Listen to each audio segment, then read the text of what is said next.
Back to the big picture Hello, here on 10 Jay TV Fox. Plus. Jay Fox joining us, and the Ohio News Network. talking about We got a I meteor. got to tell you something. Yeah, what? Imagine that you're on your way to work in downtown Cleveland, traveling north on 71, and you see this giant fireball scoot across the sky. What's the first thing you're going to think? Superman. I think No. a bomb. I think a bomb is That's about to exactly- hit You're us. on a And that's- destructive tear I guess today. I am, but that's exactly where my mind goes. Yeah, and so did thousands of people in Northeast Ohio. Yeah. They thought we were under attack, but it wasn't. And it wasn't Superman either, although that movie was filmed In Cleveland. in part in Cleveland, Ohio. What it was a 7-ton meteor which exploded over the greater Cleveland area, over Lake Erie. It was like 50 miles above Lake Erie in the Lorain area. And this It would be thing Lorraine. was traveling over 40,000 miles per hour. I can't even conceive of that. 7 tons? This 7 tons. Oh my gosh. And to boot, it was 6 feet in diameter. So, like So this is like a city flying by. Yeah, 6 feet. Yeah, it's like a Toyota Corolla just What's dropping out of the crazy sky. is like the boom, like the ring cameras picked up on. Absolutely. It was just like so large. It was crazy. So Jonathan in Mayfield Heights said his entire house shook so hard that his coffee cup went off the counter and crashed on the floor. Oh my gosh. Well, and then I know there was, some people had broken windows. Exactly. yes. Yeah. It shattered windows. But That's it so didn't crazy. stop there. After it boomed, it traveled 34 miles southeast, and then it exploded 30 miles above Valley City, which is in Medina County. Now, NASA officials, we've got NASA Lewis Right. Glenn Research Center in Cleveland. They said the boom was equivalent to the explosion of 250 tons of dynamite. Wow. So you could go to Miami County and you could look for these rocks, but they say try to preserve them because they're now historic artifacts. But it's okay to touch, no worry about radiation.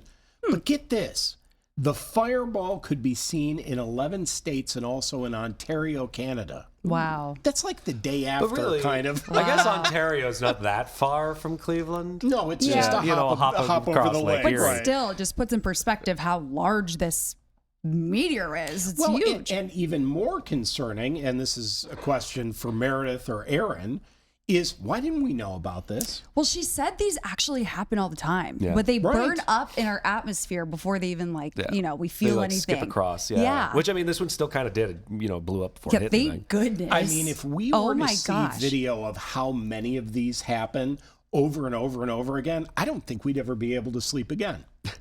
I know. It's like so many of these, most of the planet is water. So like how much, a lot It of that just- stuff. my It's like brain all goes- these like total solar eclipses. Like they're all like in the Yeah. ocean 90% of the time. And Lorraine was actually, when I worked in Cleveland, it was one of the best places in the world to witness the eclipse that happened a couple years ago. I was actually there for it. Yeah, because so I you just don't think it's have all interesting of that the a lights meteor, of the city. Exactly. a meteor literally landed almost there, which is wild. I don't know. Lorraine must be really important and, to the and outer. this is the something that's outer being space talked about world. statewide and regionally. It is the water cooler story of the day. Yeah. Now, in Southwest Ohio, we've got big trouble. What's going on? What's going on? So you've got a county prosecutor who has an issue with a FOP Lodge president.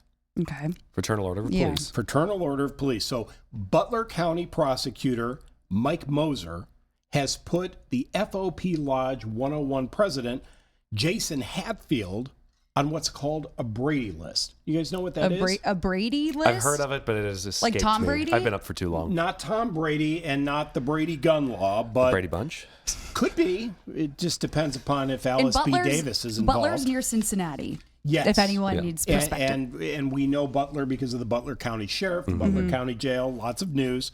So a Brady list is used by prosecutors to identify law enforcement officials who they think might have excessive force violations, bias, questions of honesty, and criminal history.